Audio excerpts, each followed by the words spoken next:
Assalamualaikum warahmatullahi wabarakatuh. Perkenalkan, nama saya Mawar Sari dengan NIM 2103010062. Program Studi Pendidikan Bahasa dan Sastra Indonesia, Fakultas Keguruan dan Ilmu Pendidikan, Universitas Maritim Raja Ali Haji. Baiklah, di sini saya akan menjawab soal dari modul pembelajaran mata kuliah belajar dan pembelajaran dengan dosen pengampu Ibu Teti Kumalasari. Di sini saya akan menjawab soal dari uji kompetensi bab 1 sampai dengan uji kompetensi bab 3. Soal yang pertama. Belajar adalah perubahan dari mengetahui menjadi memahami belajar tentang program yang kita pelajari. Bagaimanakah Anda menerapkan cara belajar Anda dari memahami menjadi mengimplementasikan program studi Anda? Jawaban saya akan menerapkan pelajaran sesuai dengan proses atau cara yang diberikan oleh dosen saya dengan memahami bahan ajar, kajian yang diberikan dalam bentuk apapun.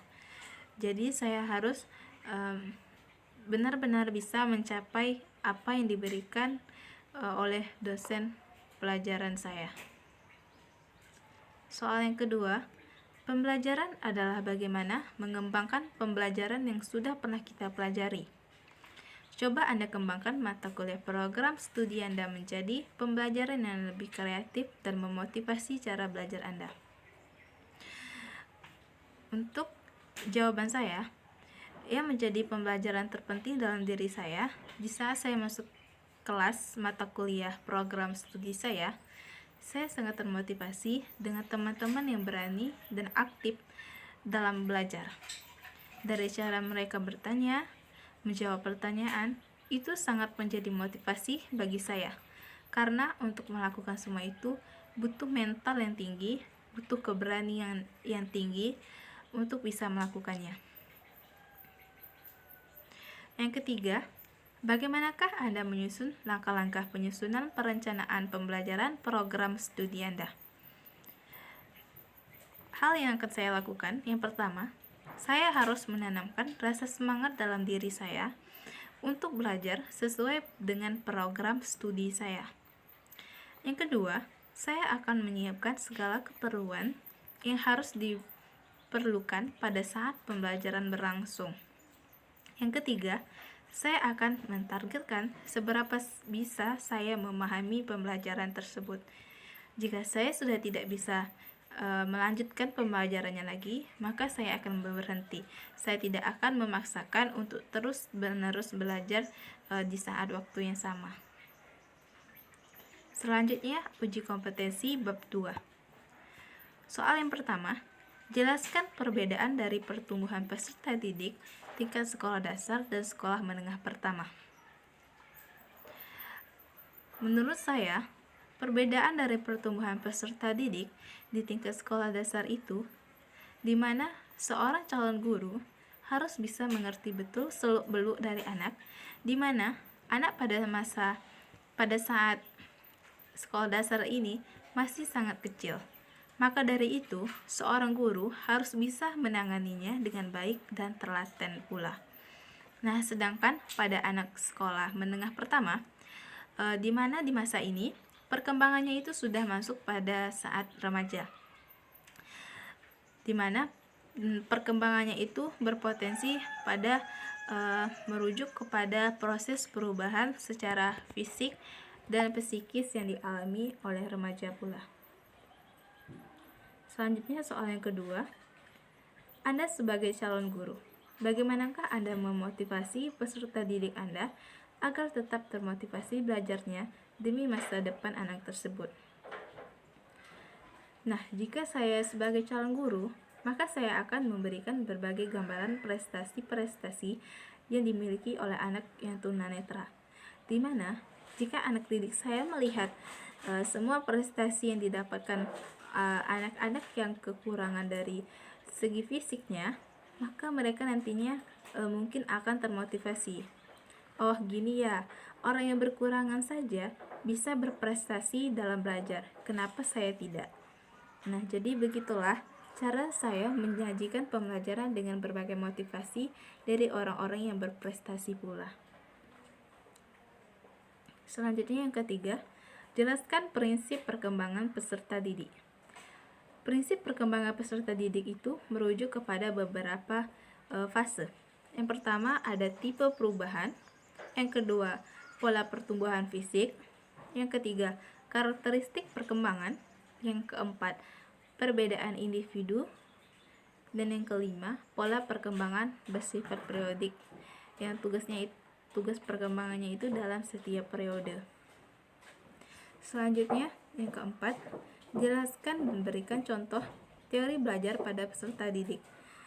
Teori belajar pada peserta didik terbagi menjadi 4. Yang pertama ada teori behavioral. Apa itu teori behavioral? Teori behavioral itu adalah salah satu pendekatan di dalam psikologi pendidikan yang didasari keyakinan bahwa anak dapat dibentuk sesuai dengan apa yang diinginkan oleh orang yang membentuknya. Contohnya itu guru yang menyusun materi atau bahan ajar yang secara lengkap, mulai dari materi yang sederhana hingga materi yang kompleks pula. Yang kedua, selama mengajar, guru lebih banyak memberikan contoh yang berupa instruksi. Dan yang ketiga, jika guru menjumpai adanya kesalahan, baik pada materi pembelajaran atau kepada peserta didik, maka akan segera diperbaiki. Yang kedua, ada teori kognitif. Teori kognitif ini mengakui pentingnya faktor individu dalam belajar, tanpa meremehkan faktor eksternal dan faktor lingkungan, sehingga pengetahuan ini bersifat non-objektif, temporal, serta selalu berubah. Untuk contohnya itu seperti halnya seorang guru yang menggunakan bahasa yang mudah dipahami pada saat pembelajaran berlangsung. Yang ketiga ada teori konstruktivistik. Teori belajar konstruktivistik adalah teori belajar yang mengedepankan kegiatan mencipta serta membangun sesuatu yang telah dipelajari. Contohnya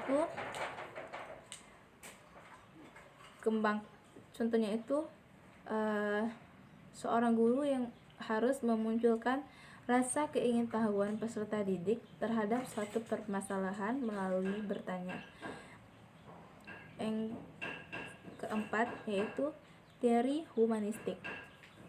Menurut teori humanistik, proses belajar harus dimulai dan ditujukan untuk kepentingan kemanusiaan, untuk kepentingan memanusiakan manusia itu sendiri. Nah, untuk contohnya itu seperti menentukan terlebih dahulu tujuan pembelajarannya itu seperti apa, merumuskan materi pembelajaran sesuai dengan tujuan pembelajarannya juga, melakukan identifikasi awal terhadap kemampuan setiap siswa. Selanjutnya, soal yang kelima, bagaimana mengaplikasikan teori belajar di depan kelas? Menurut saya, untuk mengaplikasikan teori belajar di depan kelas, kita bisa menggunakan teori behavioral, di mana teori behavioral ini terdapat beberapa kelebihannya, seperti siswa-siswa selalu dibiasakan untuk latihan dan praktik. Mereka itu dilatih untuk memiliki unsur-unsur kecepatan, spontanitas, kelenturan, refleks, dan daya tahan. Dan juga siswa didorong untuk berpikir linear dan konvergen. Dan yang terakhir, siswa dapat dengan mudah mencapai suatu target tertentu dalam pembelajarannya juga. Selanjutnya, uji kompetensi bab 3. Jelaskan secara rinci dan berikan salah satu contoh model desain pembelajaran. Menurut Rusman DKK, pada tahun 2011, model pembelajaran adalah suatu rencana atau pola yang dapat kita gunakan untuk merancang pembelajaran tatap muka di dalam kelas atau dalam tutorial dan membentuk materi pembelajaran termasuk buku-buku, file, pita, kaset, program media komputer, dan kurikulum.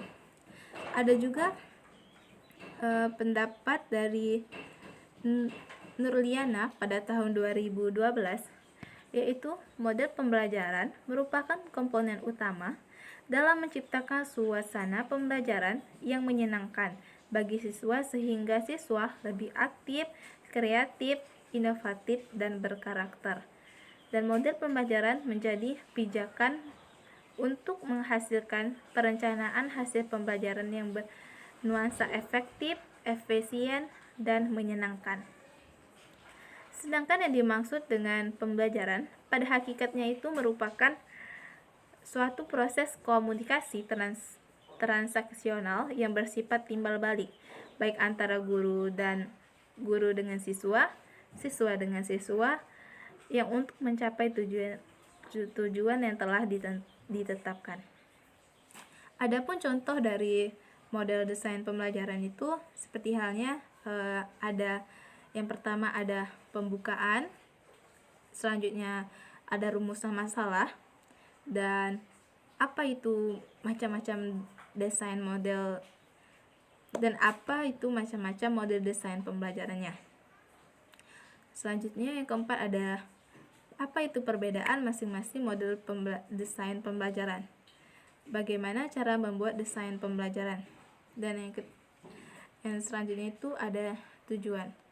Yang dimana di dalam tujuan itu kita ditanya apa itu macam-macam model desain, mengetahui macam-macam model desain pembelajarannya apa, mengetahui perbedaan masing-masing model desain pembelajarannya, dan agar dapat membuat desain pembelajarannya itu sendiri.